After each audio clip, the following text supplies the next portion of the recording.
Francine Mondier-Blattaz. Je suis conseillère conjugale et familiale, diplômée aussi en théologie. J'ai eu l'occasion de faire euh, une expérience pastorale aux Antilles qui m'a ensuite amenée à faire un choix de pouvoir m'engager à 100% pour les familles. Et aujourd'hui, j'exerce en tant que conseillère conjugale et familiale dans la région parisienne. Et j'interviens aussi dans les églises pour des séminaires, pour des conférences thématiques, quelles qu'elles soient, autour de la famille. Et en l'occurrence, aujourd'hui, en tout cas ce week-end, sur tout ce qui sera le choix du conjoint, mais aussi le mariage. Voilà. Voilà, voilà. Ça va? Vous avez passé une bonne semaine? Oui? Bon, je vois des sourires, je vois des visages par contre plus fermés. Alors, vous me ferez le plaisir de me faire un beau sourire, ça me ferait plaisir. Voilà, c'est gentil. Alors, ce matin, oui, j'ai voulu m'entretenir avec vous. Alors, je ne sais pas si vous étiez prêts à cela. Est-ce qu'on peut s'entretenir sur la thématique du choix du conjoint, mais en relation avec le conflit cosmique? Alors, ben justement, on se pose la question, est-ce qu'il y a une relation qui pourrait se faire entre ces deux thématiques? Et je me suis dit, pourquoi pas relever le challenge de pouvoir ben faire une mise en relation de ces deux aspects, hein, choix du conjoint, conflit cosmique, d'autant plus que ce trimestre, c'est la thématique, le conflit cosmique dans nos vies. Et je nous lance le challenge de pouvoir parvenir à décortiquer cet aspect-là. Alors par contre, j'aimerais savoir combien de temps que j'ai pour l'animation de cette étude. 35 minutes? D'accord. Très bien. Alors, ce que je vous invite à faire, je vais déjà introduire et puis après, je vais vous mettre quand même dans le bain, de manière à ce que vous ne soyez pas quand même tombés comme un cheveu sur la soupe. Alors, j'ai regardé l'étude de cette semaine. Qui a fait l'étude de la semaine? Oui? Voilà, l'étude de la semaine. Et j'ai trouvé intéressant ce passage en introduction qui disait « Le thème du conflit cosmique est universel. Et ces enjeux immenses, ils se jouent quotidiennement sur Terre, dans nos vies, dans notre relation avec Dieu, avec la tentation, avec autrui. L'existence quotidienne des gens est impactée et dans une grande mesure. Chacun de nous se trouve face à ce même grand conflit. Alors, c'est vrai que c'est une thématique qu'on a souvent l'occasion de retrouver dans les études de l'école du sabbat. Et on se pose la question, finalement, est-ce que ça a un impact concrètement dans nos vies? Est-ce que ce n'est pas simplement un thème général adventiste, d'une doctrine adventiste qu'on sait? On sait qu'il s'est passé quelque chose avant que Jésus ne vienne sur terre, dans le ciel, avant même que Dieu ne crée la terre et le ciel. Mais finalement, est-ce que le conflit cosmique, on peut arriver à le concrétiser? Est-ce qu'on peut arriver à se rendre compte de l'impact encore qu'il y a aujourd'hui dans nos vies? Et je pense que oui, c'est clair, c'est net. Dans les réalités sentimentales de nos vies, dans la réalité du mariage, c'est aussi le cas.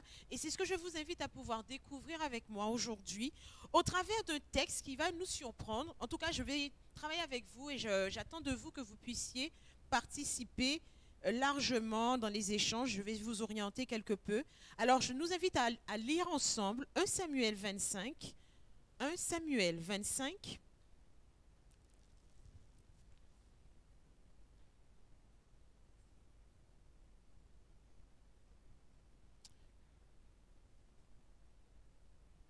Samuel 25, versets 2 à 42. Alors, il y a quand même pas mal de versets à lire.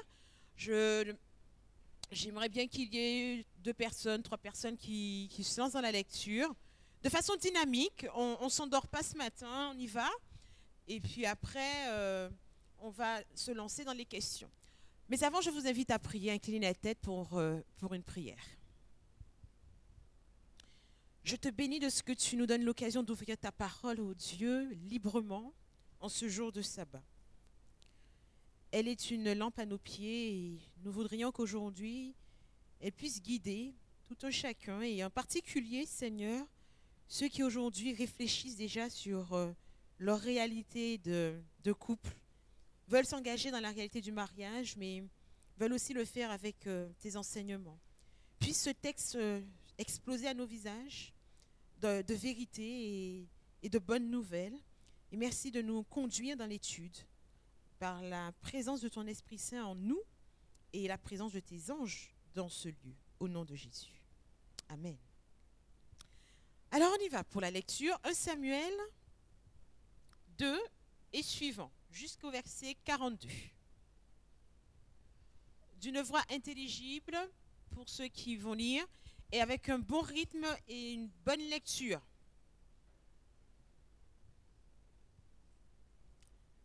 Oui.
Un des garçons avertit Abigail, la femme de Nabal.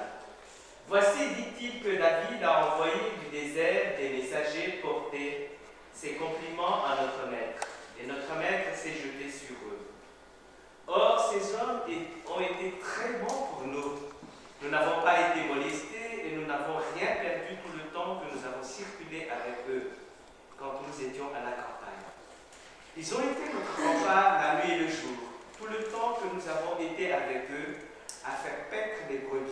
Et maintenant, reconnais et vois ce que tu dois faire, car la perte de notre maître et de sa maison est décidée. Quant à lui, c'est un Hébrewien à qui on ne peut parler. Abigail se hâta de prendre 200 pains, 2 outres de vin, 5 brebis tout apprêtées, 5 mesures de grains grillés, 100 grappes de raisins secs et 200 gâteaux de figues.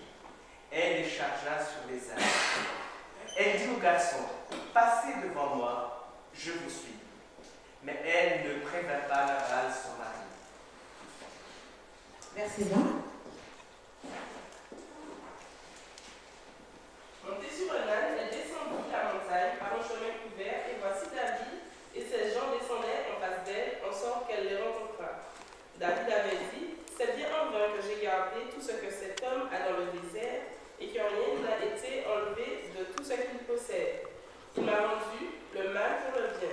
Que Dieu traite son serviteur David dans toute sa rigueur, si je laisse subsister jusqu'à la lumière du matin, qui que ce soit de ce qui appartient à Nabal. Verset 23. Quelqu'un d'autre? Quand donc Abigail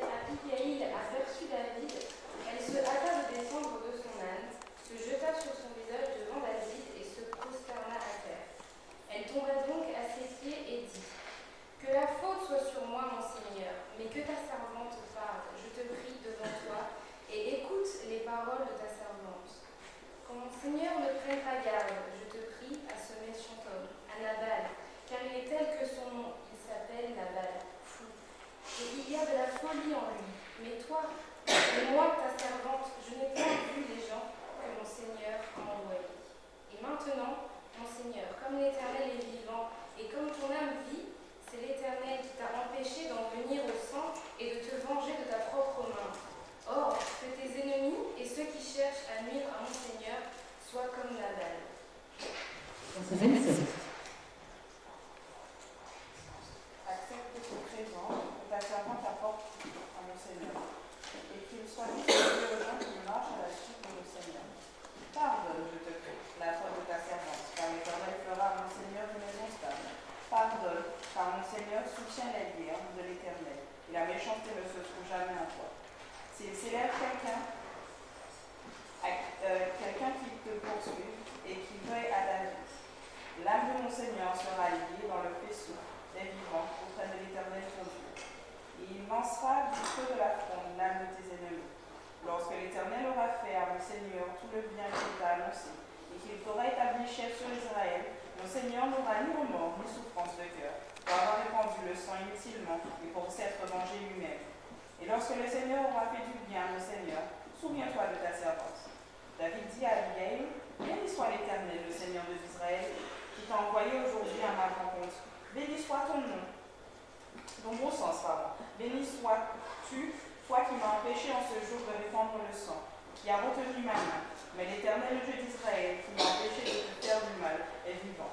Si tu ne t'étais hâté de venir au-devant de moi, il ne serait resté que ce soit à Nabal, d'ici à la lumière du matin.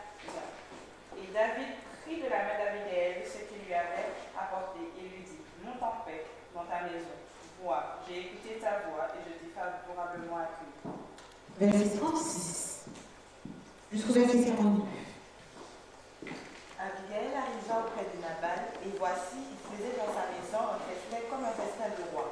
Il avait le cœur joyeux et il était complètement dans l'ivresse. Elle ne lui dit aucune chose, petite ou grande, jusqu'à la lumière du matin. Mais le matin, l'ivresse de Nabal s'était dissipée. Sa femme lui raconta ce qui s'était passé. Le cœur de Nabal reçut un coup mortel et devint comme une pierre. Environ 10 jours après, l'Éternel frappa Nabal et il mourut. David apprit que Nabal était mort et il dit, béni soit l'Éternel qui a défendu ma cause dans l'outrage que m'a fait Nabal et qui a empêché son serviteur de faire le mal. L'Éternel a fait retomber la méchanceté de Nabal sur sa tête. David envoya proposer à Abigail de devenir sa femme. Les serviteurs de David arrivèrent chez Abigail à Carmel et lui parlèrent ainsi. David nous a envoyés vers toi afin de te prendre pour sa femme. Elle se leva, se prosterna le visage contre terre et dit, voici, ta servante sera une esclave pour laver les pieds des serviteurs de mon Seigneur. Et aussitôt, Abigail partit, montée sur un âne et accompagnée de 5 jeunes filles, elle suivit les messagers de David et elle devint sa femme. Voilà. Je pense que vous connaissez un petit peu cette histoire. C'est pas la première fois, mais c'est toujours bon de pouvoir revenir sur la lecture des textes, des histoires que l'on connaît, pour mieux s'approprier de certains détails qui justement certainement vont nous servir pour l'étude actuellement. Alors, on est dans la question, bien sûr, du conflit cosmique. Donc forcément, les questions que je vais vous poser vont tourner autour. Mais on est aussi dans la réalité du choix du conjoint. Alors, ce n'est pas écrit ici. Quand le conflit cosmique vient se mêler dans l'affaire, en fait, il y a le choix du conjoint, 2 points, quand le conflit cosmique vient se mêler dans l'affaire. D'accord? Donc, toujours avec cette notion du choix du conjoint. Et là, justement, on est dans un contexte de mariage. D'accord?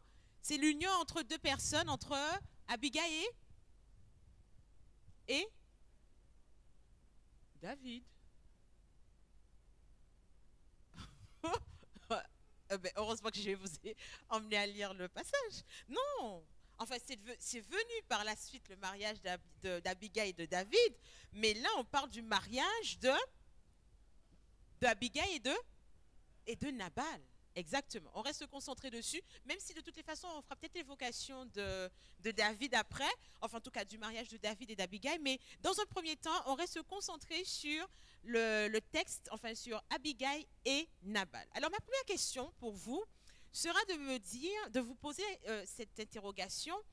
De quelle manière pensez-vous que la réalité du conflit cosmique vient se poser ici, dans cette histoire? Je vais voir un petit peu comment vous allez articuler ça et puis après je vais vous orienter.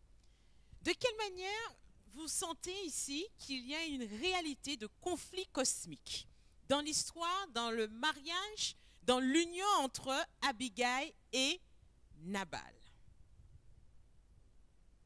Un homme fou et une femme sage. Ah, c'est pas mal. C'est déjà pas mal dit. Un homme fou et une femme sage. Mais tu as dit cela, je peux te tutoyer?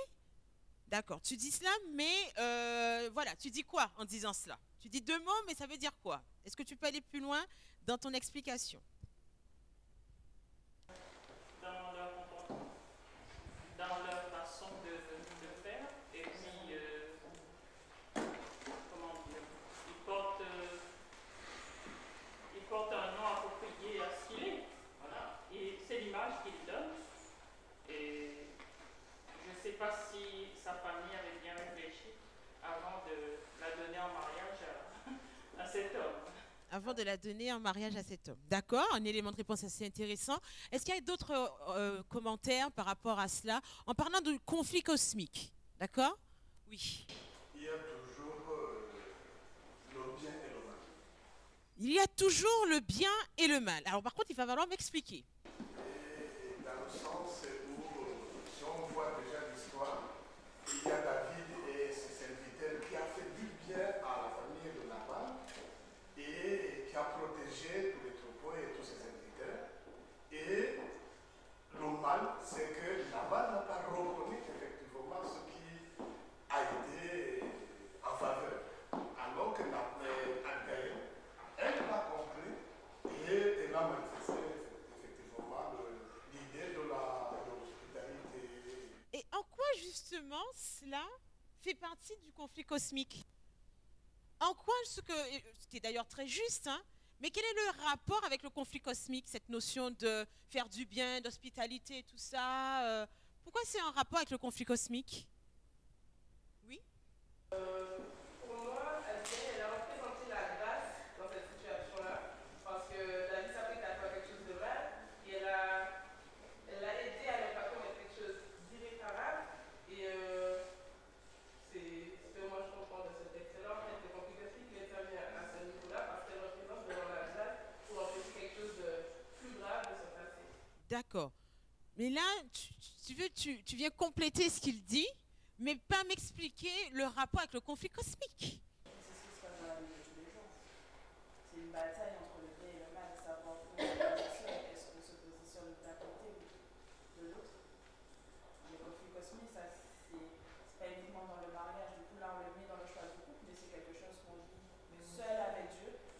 Et C'est quotidien et c'est dans tous les aspects de sa vie, etc. Oui, ça je suis d'accord. Oui? En Éden, quand Dieu institue le mariage, il n'y a pas de péché. Et par la suite, le péché arrive. Et c'est déjà un couple, ils vont subir le conflit cosmique. Donc le mariage va subir ce conflit, ce qui va entraîner, comment dire, le bien et le mal vont entrer dans le foyer. Bon, ça laisse imaginer que on peut être comme Nabal et aussi on peut être comme son épouse. Et c'est une bagarre de tous les jours que le péché va entraîner dans le couple. D'accord. Mais je suis d'accord avec tout ça, mais vous me parlez comme si, enfin, en même temps, je vous comprends parce que je suis une adventiste, parce qu'on m'a déjà parlé du conflit cosmique je ne sais combien de fois, mais pour quelqu'un qui viendrait là, qui ne connaîtrait pas du tout cette histoire de conflit cosmique, c'est quoi cette histoire? Alors, qu'en a été la cause? Qu'en a été la base? Qu'est-ce qui a été problématique justement? Qu'est-ce qui a impulsé un conflit cosmique? De quoi où a-t-il trouvé sa source? J'aimerais que vous puissiez m'expliquer ce qui est le fondement même. Parce que vous me parlez du bien et du mal, d'accord? Vous me parlez de Nabal et d'Abigail, finalement, qui sont dans un mariage de réalités différentes, mais vous ne m'expliquez pas fondamentalement ce que c'est. Et pour que vous puissiez m'expliquer, il faut aller forcément à l'origine. Donc, je vous laisse la parole maintenant. Attendez, est-ce qu'il y a quelqu'un d'autre qui n'a pas encore participé, qui voudrait participer? D'accord.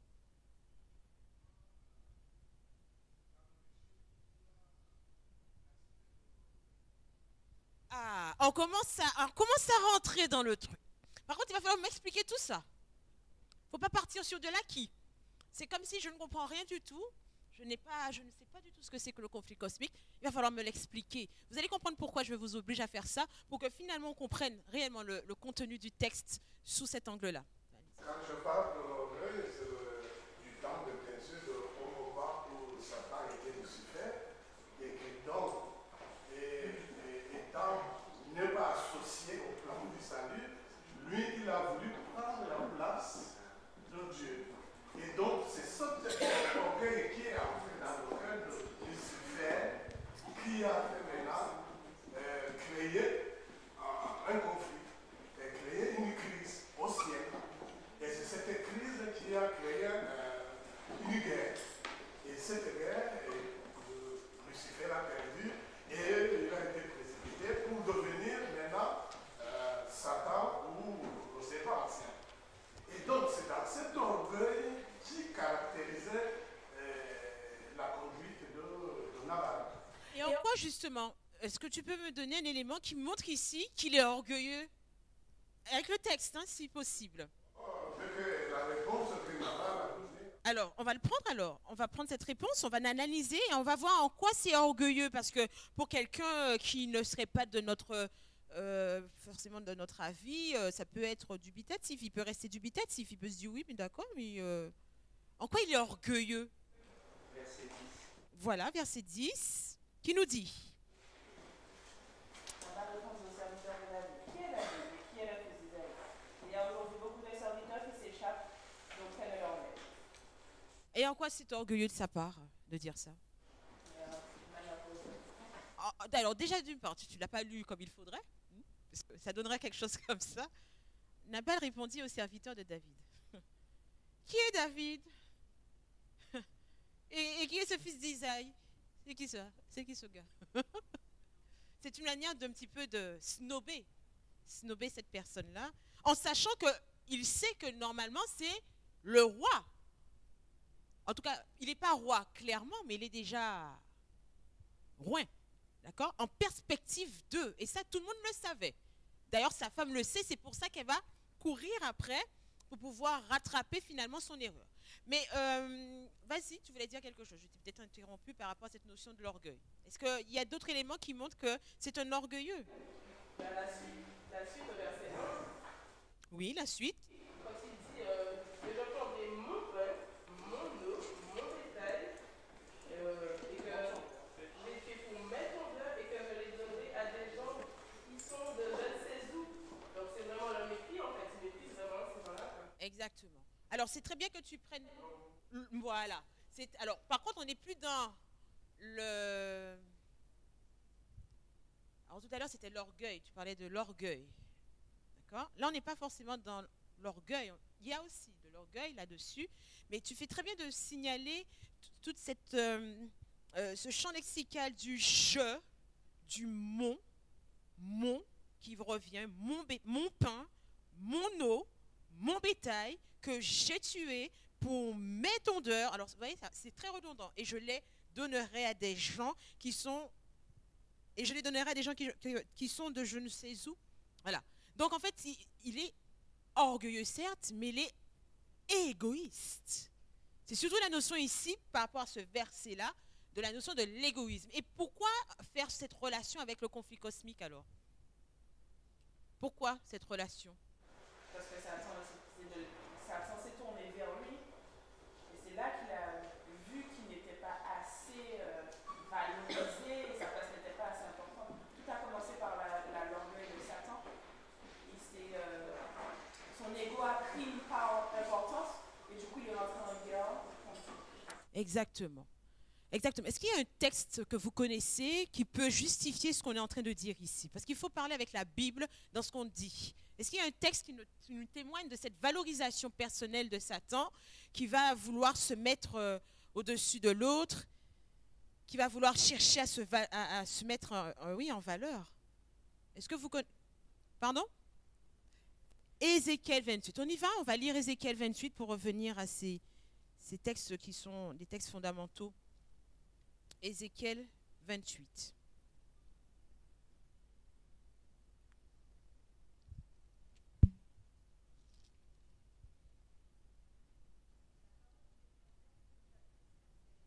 Tu vas commencer, sinon ça sera trop long pour toi. Je t'invite à commencer à partir du verset 11. La parole de l'Éternel me fut adressée en ces mots. Fils de l'homme, prononce une tempête sur le roi de Tyr. Tu lui diras, ainsi parle le Seigneur l'Éternel. Tu mettais le sceau à la perfection. Tu étais plein de sagesse, parfait en beauté. Tu étais en Éden, le jardin de Dieu. Tu étais couvert de toute espèce de pierres précieuses, de sardoine, de topaz, de diamant, de chrysolite, d'onyx, de jaspe, de saphir, d'escarboucle, d'émeraude et d'or. Tes tambourins et tes flûtes étaient à ton service, préparés pour le jour où tu fus créé. Tu étais un chérubin protecteur aux ailes déployées. Je t'avais placé, tu étais sur la sainte montagne de Dieu. Tu marchais au milieu des pierres étincelantes. Quelle comparaison qu'on peut faire entre cette description que vous savez être le roi de Tyr, mais qui en même temps aussi une description de ce qui a été Lucifer, non pas Satan, mais Lucifer dans le ciel, d'accord? Quelle comparaison qu'on peut faire avec Nabal, jusqu'ici? La richesse. Effectivement, lorsqu'on prend le texte au début, on nous disait quoi de lui? Verset 1 Samuel 25, verset 2. Il était donc un homme fort. Avant d'être riche, il était fort riche, possédant des biens à Carmel. Il avait 3000 brebis, etc. Donc une vraie description de ces biens qui sont aussi ici une description des biens de Lucifer. Tu peux continuer. Ton cœur s'est élevé à cause de ta beauté. Tu as corrompu ta sagesse par ton éclat. Je te jette par terre, je te livre en spectacle au roi. Par la multitude de tes iniquités, par l'injustice de ton commerce, tu as profané tes sanctuaires. Je fais sortir du milieu de toi un feu qui te dévore. Je te réduis en cendres sur la terre, aux yeux de tous ceux qui te regardent. Tous ceux qui te connaissent parmi les peuples sont dans la stupeur à cause de toi. Tu es réduit au néant, tu ne seras plus. Alors là, avec ta lecture, ça c'est clair qu'on a compris que il n'y sera plus, il sera plus à jamais. Merci en tout cas. Quelle autre comparaison qu'on peut faire dans cette deuxième partie du texte en ce qui concerne Nabal et Lucifer? Finalement, Ils ont le même sort. qui me parle? D'accord. Ils ont le même sort, c'est-à-dire? Ben, la mort les attend. Comme Nabal, Satan va être détruit par Dieu. La mort, la déchéance, tout à fait. Le fait d'être élevé et d'être finalement rabaissé. Parce que quand Dieu donne, il sait aussi reprendre lorsqu'on ne sait pas faire bon usage de ce qu'il a. Maintenant, de ce qu'il donne, pardon. J'aimerais voir avec vous, parce que c'est vrai que l'on parle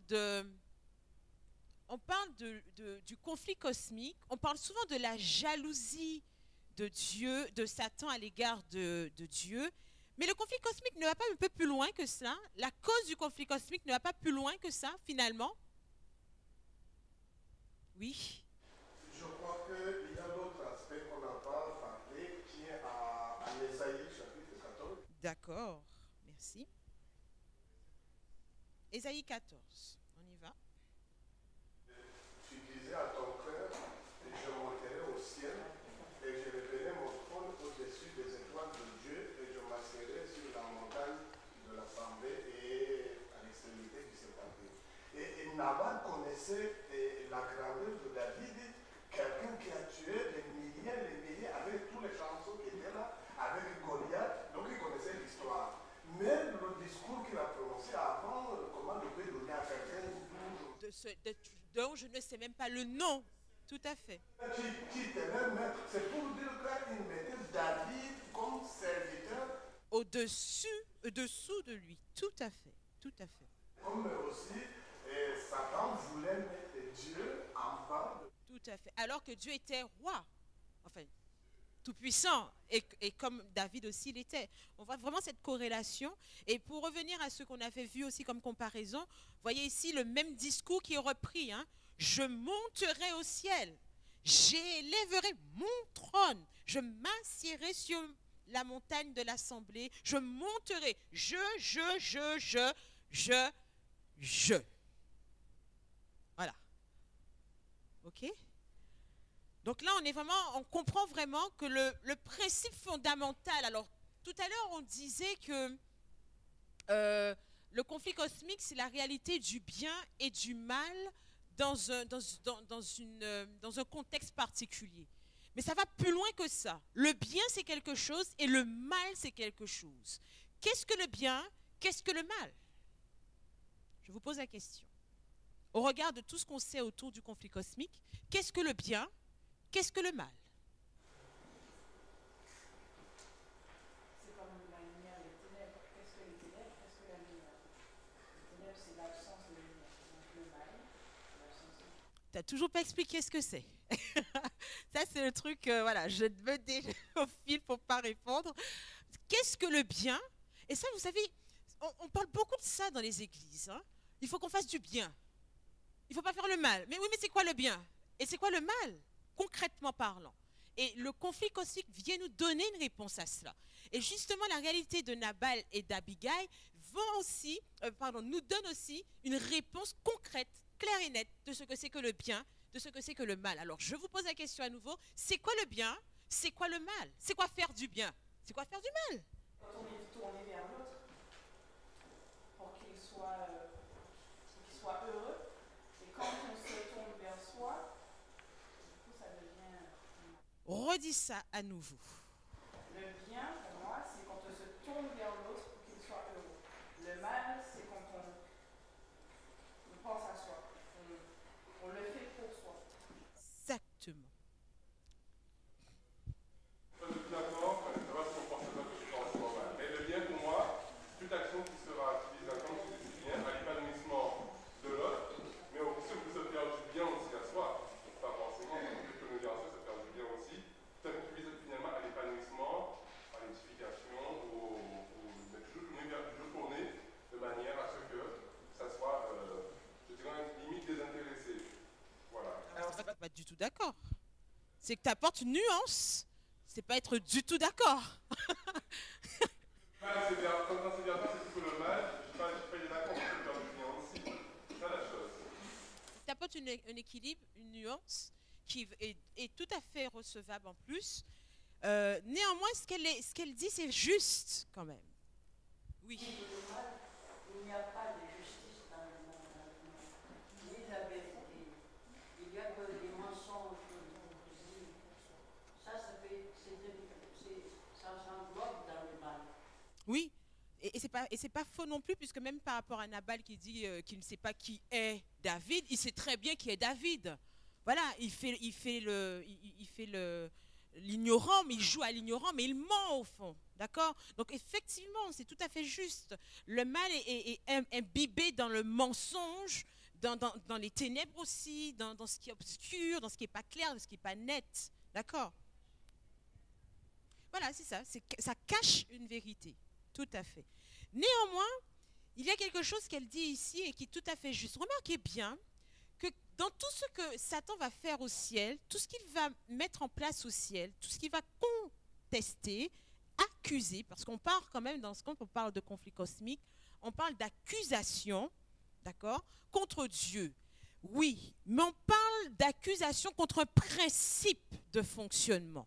Au-delà de penser simplement à Dieu, il n'accepte pas l'autorité divine, c'est une chose, mais il va, au travers du conflit cosmique, attaquer une réalité qui est la loi de Dieu. Or, la loi de Dieu, c'est l'amour. N'oubliez pas, hein? Tu aimeras ton Dieu de tout ton cœur, ton âme, ta pensée et de ta force. Et tu aimeras ton prochain comme toi-même. Ça revient à dire pour lequel il revendiquait tout à l'heure. Il faut néanmoins avoir un peu d'amour pour soi. On est d'accord? Parce que s'il faut aimer le prochain comme soi-même, c'est qu'on doit quand même, dans un premier temps, s'aimer soi. Néanmoins, le principe, il demeure. Tendre vers l'autre. Tu aimeras Dieu et tu aimeras ton prochain. Donc, on est tourné vers l'autre. Dieu n'est pas contre l'amour pour soi. Au contraire, il nous a créés, il nous a dit que nous étions une belle créature. Le psaume 139. Donc, on doit pouvoir s'aimer soi-même. Néanmoins, ce que Satan va faire au ciel, c'est de pouvoir détourner ce principe qui est justement le principe de la vie. Donner, servir l'autre, être dans l'accueil et dans l'élévation de l'autre, c'est le principe de la vie. C'est-à-dire que sortir de ce principe-là, on rentre dans un principe de mort. On se comprend? C'est-à-dire être tourné sur soi-même. Moi et rien que moi, c'est ce principe-là que Satan a dit qu'il ne l'intéressait pas, qu'il l'intéressait et qu'il voulait démontrer qu'a priori pourrait apporter le bonheur et la joie sur terre. Ou même au ciel déjà, parce qu'il voulait déjà l'installer au ciel, mais les anges ne l'ont pas accueilli. Il a été jeté, rejeté du ciel, et c'est finalement sur terre qu'il va lui être malheureusement donné l'occasion de pouvoir attester de ce que c'est que ce principe, apparemment un principe de liberté qui consiste à s'aimer soi, à chercher son avantage pour soi, à ne pas être dans le service ni dans l'accueil de l'autre.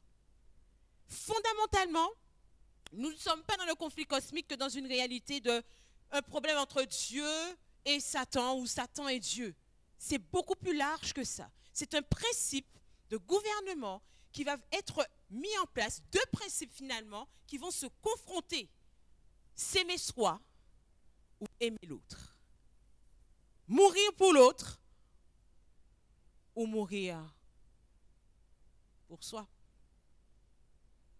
Moi et rien que moi, qui n'est d'autre que, qu'on dit, être le péché. C'est ça le péché. Et c'est ça le mal. Alors après, ça prend toutes ces déclinaisons, d'accord? Être égoïste, orgueilleux, être menteur, jaloux, tout ça, ce sont les déclinaisons de ce qui est fondamentalement le mal. Et on le retrouve dans le texte de Nabal et d'Abigail, où Nabal va chercher à garder tous ses biens pour lui, alors que pourtant le bien lui a été fait, puisqu'on a pris soin de ses bergers. Mais il va dire que bon, tout le monde peut avoir des bergers, il peut avoir des bergers qui peuvent s'échapper de... Voilà. Il va nier le bien qui lui a été fait. Et en réponse à cela, finalement, Abigail va se positionner pour un principe qui est le principe de la vie, c'est-à-dire le principe du bien. Et elle va faire ce qui est bon de faire, aller à l'encontre de David et être au service de David et de ses serviteurs en leur apportant des denrées, en leur apportant de la nourriture, de l'aide. En d'autres termes, on va voir ici deux principes qui vont se confronter dans un même foyer pourtant. On est dans un même et seul foyer. Abigail et Nabal sont mariés. Vous vous rendez compte? Dans un foyer, deux principes qui se confrontent depuis le ciel.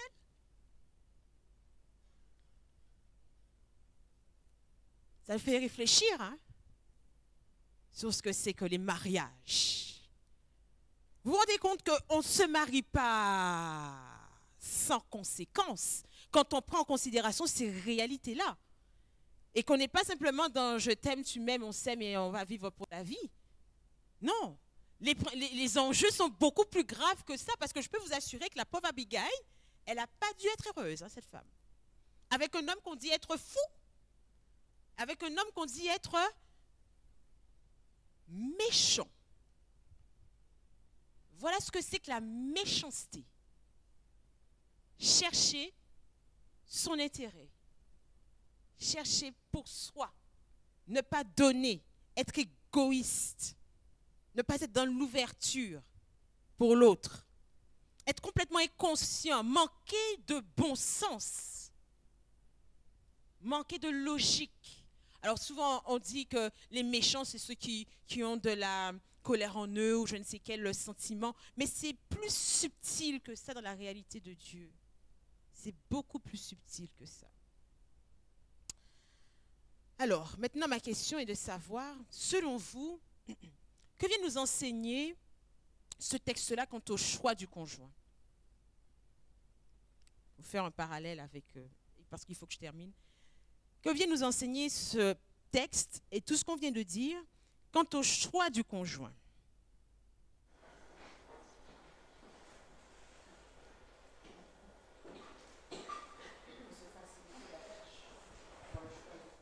Pardon? Faciliter la tâche dans le choix du conjoint, c'est-à-dire toujours demander à Dieu, premièrement, de nous orienter et essayer de toujours avoir les deux personnes dans le foyer, avoir les yeux fixés vers le même objectif, vers Dieu, quoi.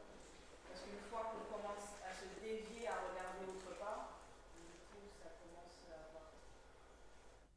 D'accord. Oui. Intéressant. Oui.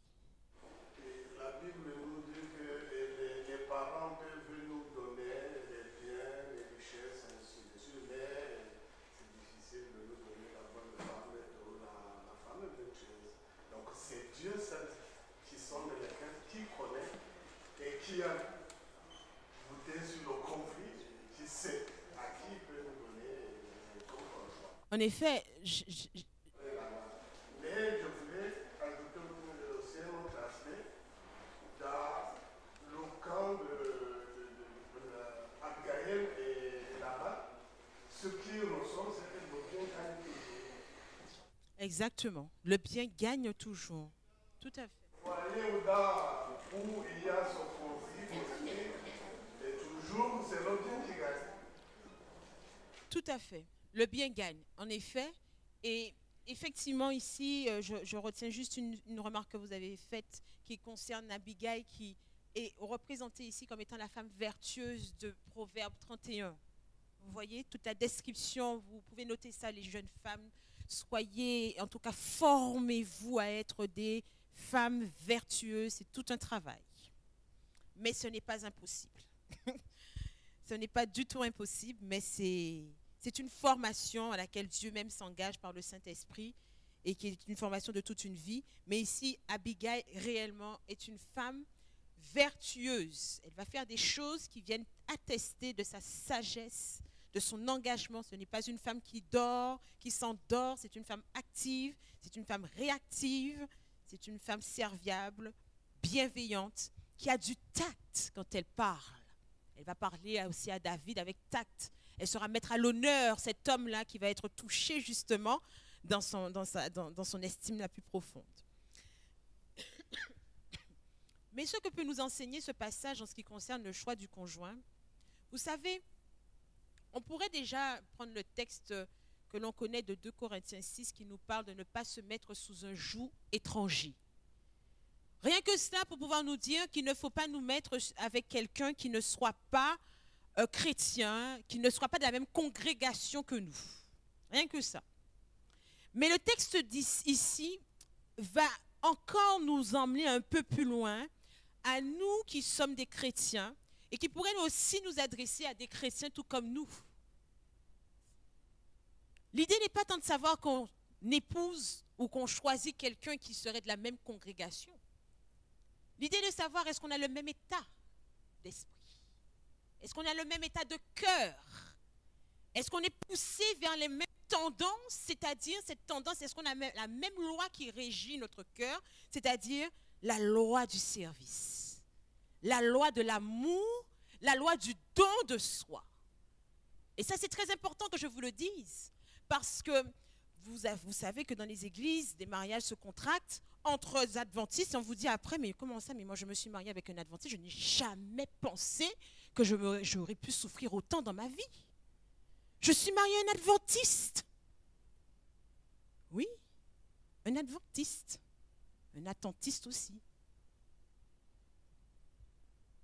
Parce que la notion n'est pas tant de savoir est-ce qu'il est d'une religion, c'est de savoir est-ce qu'il y a un changement de cœur. Est-ce qu'il est né de nouveau? Est-ce qu'il s'abandonne à l'Esprit de Dieu qui va créer en lui l'amour, et pas n'importe quel amour, on l'a vu hier, non pas l'amour éros, qui est donc tourné sur soi, mais l'amour agapé. Et là, le texte nous le montre. Vous pouvez être marié, mais vivre l'enfer chez vous. Vous pouvez être marié à un chrétien, mais vivre l'enfer. Et l'enfer, il ne faut pas aller jusqu'au ciel pour aller le chercher. Il n'y a aucun purgatoire nulle part. Il peut être sur terre. et dans votre maison. Parce que va s'y vivre deux principes complètement différents, parce que deux individus allant dans une orientation, qui l'un va dans l'orientation divine, l'autre dans l'orientation diabolique, satanique. Vous comprenez? Je ne suis pas en train de dire qu'il est possédé. Je ne suis pas en train de parler de quelqu'un qui serait sous l'emprise de démons. Pas du tout. Vous n'avez pas besoin d'avoir ça pour avoir des problèmes dans le foyer. Rien que le fait d'avoir un état d'esprit, une tendance, une personne qui n'aime pas donner, qui n'aime pas recevoir, qui n'aime pas être au service, qui n'aime pas accueillir. Rien que ça, et vous êtes dans le service, dans le don, dans le partage. Rien que ça peut réellement rendre une vie terriblement difficile, une vie de couple terriblement difficile. Alors l'interpellation, elle est faite ici, dans cette notion du conflit cosmique, de veiller dans le choix du conjoint. Non pas se laisser se baser que sur le charme, la beauté, mais voir réellement la valeur profonde d'une personne, son principe fondamental. Est-ce qu'il est dans le moi, le rien que moi et rien que moi? Tout l'intérêt pour lui? Ou est-ce qu'il cherche réellement le bonheur pour vous et vous? Est-ce que vous cherchez à pouvoir obtenir de lui tout? Ou est-ce que vous êtes aussi dans le désir de lui donner, d'être à son service? Selon que vous soyez dans la même optique, le mariage aussi peut se concevoir si vous êtes dans deux optiques différentes. Pensez bien que là, c'est entrer dans une sphère complètement, difficile, très difficile. Remarquez ce qui est dit, et je reviens sur ce que monsieur disait, le bien règne toujours. Nous sommes des enfants de Dieu, nous sommes là non pas simplement pour aller au ciel, et j'interpelle ici en tant qu'adventiste, notre objectif n'est pas simplement d'aller au ciel. Jésus nous l'a dit, tout pouvoir m'a été donné. Il n'y a aucune condamnation pour ceux qui sont en Jésus-Christ. Cette réalité-là, elle nous est déjà donnée. Nous avons déjà l'acquis d'aller au ciel si nous sommes en Jésus-Christ. Donc si nous sommes sur terre, les enjeux sont autres que ça. Ce n'est pas une histoire simplement d'aller au ciel. Il y a une réalité qui doit se vivre ici avant que Jésus ne revienne. C'est des hommes et des femmes qui se positionnent pour le principe de l'amour qui se donne, de l'amour agapé. Ça veut donc dire que vous qui pensez vous marier, veillez à pouvoir vous marier avec quelqu'un qui s'engage aussi dans cette dynamique de l'amour agapé, qui glorifie Dieu parce que Dieu est agapé. C'est très important ce que je vous dis et je nous exhorte à cela, à pouvoir exalter non pas le moi, et en cela ni pour vous ni pour l'autre, non pas vous mettre dans une sphère d'égoïsme et de désobéissance, de manque de reconnaissance. Et quelqu'un qui n'est pas né de nouveau aura du mal à ne pas être dans cette perspective-là, même s'il est très gentil.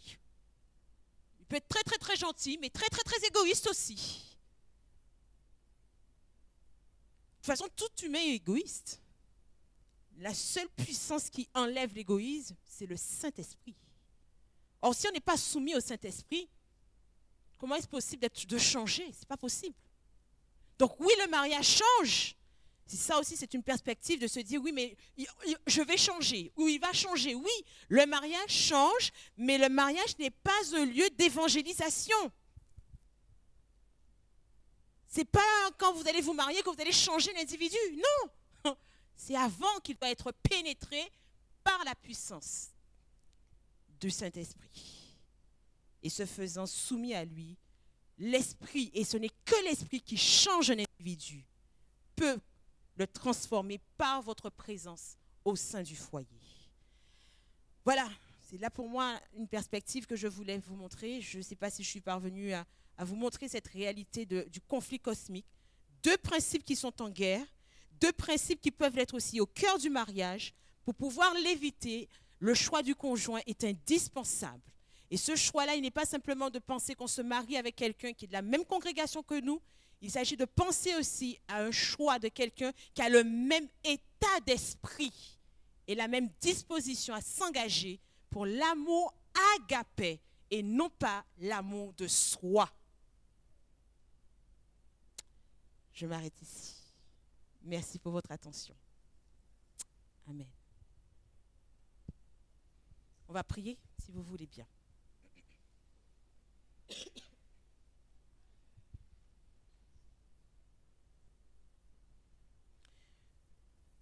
Je te remercie, Seigneur, pour ce moment d'étude que tu nous as donné de vivre ensemble. J'espère réellement avoir été le moyen par lequel tu viens répandre ici une vérité qui peut parfois nous échapper alors que la connaissance est devant nous.